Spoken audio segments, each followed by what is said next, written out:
होता था जब तार चलते थे, कम शब्द लिखे होते थे, काम की बात होती, सब्जेक्ट छोटा सा होता, वो चिट्ठियां उनके पास रखी हुई है।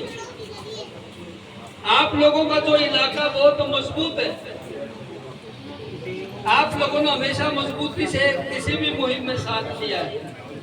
लेकिन साथियों, शर्म की बात यह है, मैं जब शुरुआती दौर में आपके मोहल्ले में आया, 2003 की बात है, धमभूमि जो धम कर्म आपके इलाके से निकालती, जब हम यहाँ से निकलते बड़े पैमाने पर नौजवान झंडा और डंडा लेकर के इस मोहल्ले से निकलते हैं। सबसे ज्यादा बाबा साहब अम्बेडकर के यहाँ में आई। और जब मैं अकेला कई बार इस गली से गुजरता हूँ तो मेरे से बहुत सारे साथी पूछते जी क्या चाहिए, कितना चाहिए, कौन सा चाहिए।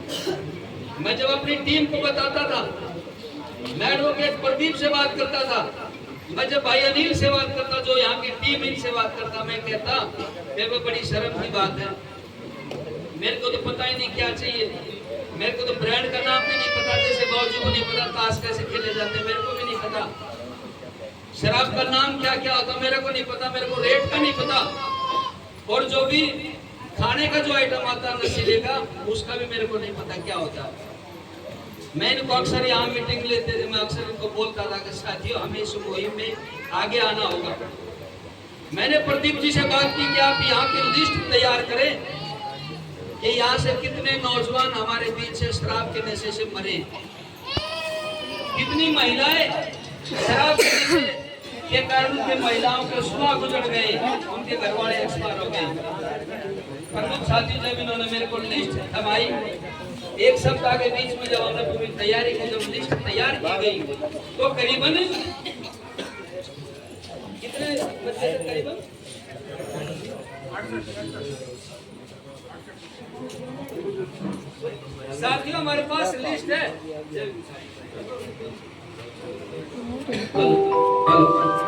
साथियों हमारे पास लिस्ट है, 70 नौजवान इसमें मारे गए। कितने दिन का डाटा है? 5 साल का डाटा में 70 नौजवान आपके बीच से मारे गए सिर्फ नशे के कारण। क्या हमारे मोहल्ले बदनाम है इस काम के लिए? क्या हम लोग कमजोर हैं? आपके यहाँ से जिम के मैं नौजवान देखता हूँ, जैसे ये भाई बैठा हुआ है, अच्छी हट्टे कट्टे बॉडी बनाए हुए, इनके सेहत तो देखो कितने मजबूत लोग हैं।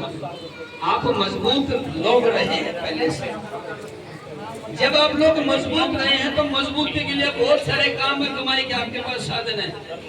आजकल सिक्योरिटी में हजारों लाखों रुपए दिए जाते हैं नौजवानों को, सिक्योरिटी में उनको रखा जाता है, बहुत सब जाते हैं, और आप अपने मोहल्ले में से मजबूत होते हो भी आप नशे का व्यापार करते हैं। एक अभी पिछले दिनों फिल्म आई थी जय भीम, आप लोगों ने देखी होगी। उस जय भीम फिल्म में जब कहीं भी कोई चोरी होती है, कहीं भी कोई आदमी पकड़ा जाता है, कहीं कोई मारा जाता है, या कहीं भी कोई नुकसान होता है, तो पुलिस उसी मोहल्ले में आती है और उस मोहल्ले में आकर के वहीं से 10-5 लोगों को उठा के लेके जाती है, उनको मार मार करके जबरदस्ती यहाँ भरवाई जाती है कि हाँ मैंने चोरी की है, हाँ मैं नशे का व्यापार करता हूँ, हाँ मैं ये गलती करता हूँ। देखा होगा आप लोग इस फिल्म को।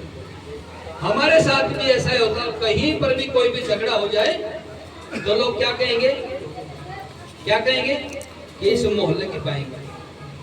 जिस मोहल्ले का नाम पूरे पलवल में बड़े गर्व के साथ लिया जाता था, आज उस मोहल्ले का नाम बड़े शर्म के साथ लिया जाता है। और फिर कह रहे हम बाबा साहब के अनुयायी हैं। कहां से अनुयायी हैं बाबा साहब के? अभी रतन विवेक जी ने आपको बता, हमारे एक भी महापुरुष ने नशे का व्यापार नहीं किया, नशीली वस्तुओं का सेवन नहीं किया। बुद्ध ने कहा कि जहां मदिरा सम्मान पाती वहां दुर्बीज पड़ते हैं, कोस में निष्फल हो जाती, कले के बादल मंडराते हैं मनुष्यों, इससे सदा दूर रहो, ये मूर्खों का स्वर्ग है, ये पाप और अनाचार की जननी है। शराबी पिएगा, हंसेगा तो हंसता रहेगा, रोएगा तो रोता रहेगा, उसका आप चुप नहीं करा सकते।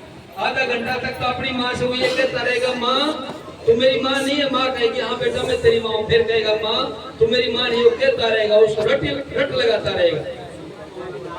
साथियों टाइम तो देख लो, टाइम तो नहीं।